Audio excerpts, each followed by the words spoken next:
Hello folks, hope you're doing well. Well, I've just been doing a bit of tidying up. I've got rid of, well, all the doggy stuff in the lounge is now out of the lounge. So all their brushes and that sort of stuff, toys, are now in the kennel. I've stuck them in a box and stuck them all in the kennel because, well, they're out of the way now. Well, yeah.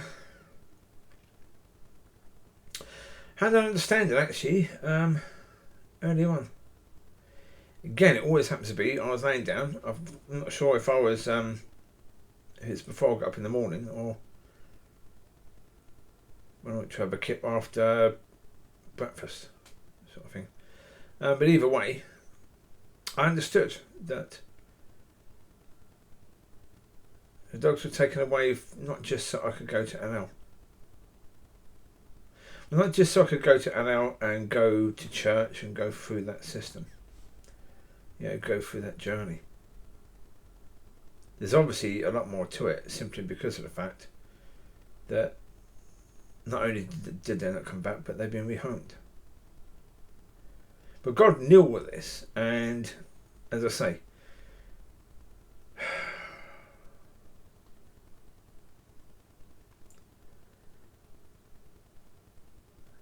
it's not necessarily what God tells you, it's what he doesn't tell you.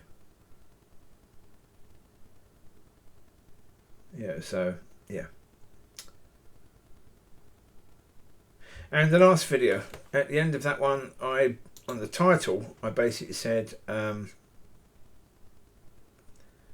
what I saw made it so hard to believe. No, because what I was talking about as in, I used to believe without seeing. That was about what I was hoping for and what I believed that God will do. That stuff, no, I can't believe in that stuff now anymore. No, that's gone. As I said, that's what I said in that one. All that stuff, all my hopes and my, what I was believing for, gone. So, yeah. And didn't I say, with regards to church, that the pastor's saying he doesn't want me to attend any meetings while he's away. I go through the worst time, probably one of the worst times in my life, and I have no support from church whatsoever. And the pastor will claim that he was guided by God to do that. Well, as I say, that has to then raise the question, why do you need church? Because if without church you can survive going through something horrendous,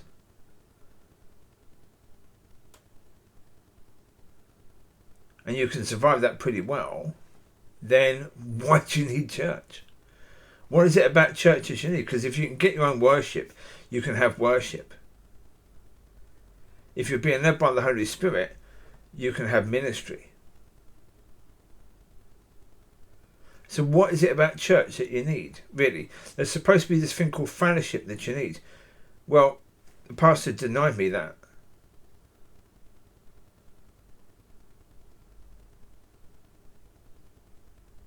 Well, as I say, the thing of it is, with that church, certainly, they're not wanting to let go.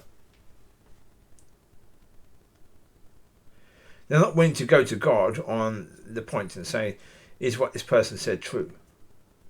Oh, they won't do any of that, no. No.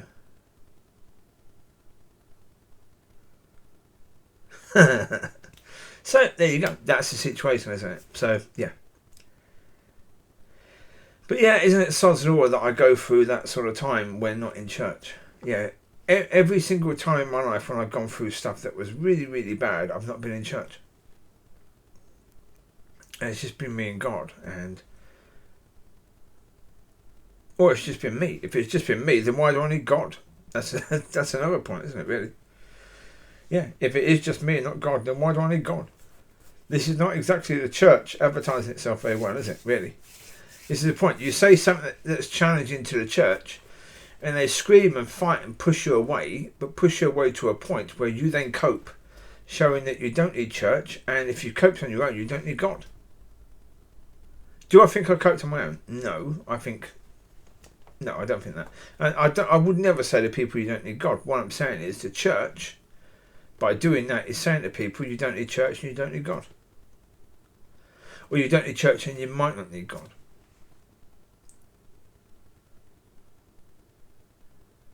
Yeah.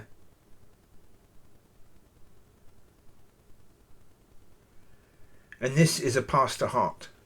This is a man who claims to be a pastor. Yeah, okay. As I say, yeah. I've met a pastor. Robin Williamson is a pastor. And, yeah, Jeff, I'm sorry, young sir, you have nothing on him in any way, shape or form. You're nowhere near. The title pastor shouldn't ever be mentioned when you're in the room. It shouldn't. And that's not because of the fact of what you've done with me. I couldn't care less. But I've seen the heart of a pastor, and you don't have that. You clearly don't have that. Well, you've shown me you don't. Now, again, maybe what you've shown me is your worst. Again, that's possible, is it? Yeah. But that's giving someone a massive benefit of the doubt, and I'm not really sure if that is something that should be given. Simply because of the fact that, at the moment, he has at no point in time admitted that he's done anything wrong in the way that he's dealt with me. Nothing at all. The fact that he can't let stuff go, he doesn't think that's wrong. The fact that he told me that I shouldn't attend any of the meetings in church while he's away, he doesn't think that that's wrong. He doesn't think that anything he said is wrong. So how can I give him any benefit of the doubt that I might be getting the worst of him if he can't see that he's done anything wrong at all? Well, we'll see when he comes back. Let's see if he does see that he's done anything wrong at all. Do I suspect he will? No, I don't. No, he seems to have the typical American arrogance that the people not in America recognise in Americans. He seems to have that. Well, as I say, is that absolutely true with regards to who he is as a person? I don't know. I don't really know him as a person. I don't. That's why I said he seems to, rather than he does. Yeah, because I don't honestly know. But as I say, it's just, yeah. Going through this, going through a massive explosion in my life, and no support whatsoever.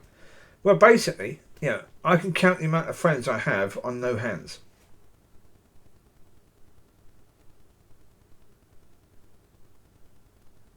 Yeah. Should that ever be the case with anyone who's of God? Should that ever be the case? No. But he would come up with a BS saying, oh, but you're just trying to push people away and trying to get people to reject you like your mother did. Yeah, you got that one straight from the devil, didn't you? Well done. Yeah, it's from the devil's handbook, that is. Yeah, blame someone else. Blame the other person for the fact that you can't accept and you have to reject. Because what they're saying is challenging, but rather than go to God about that, you have to reject the person. Therefore, you reject the person, you can reject the message.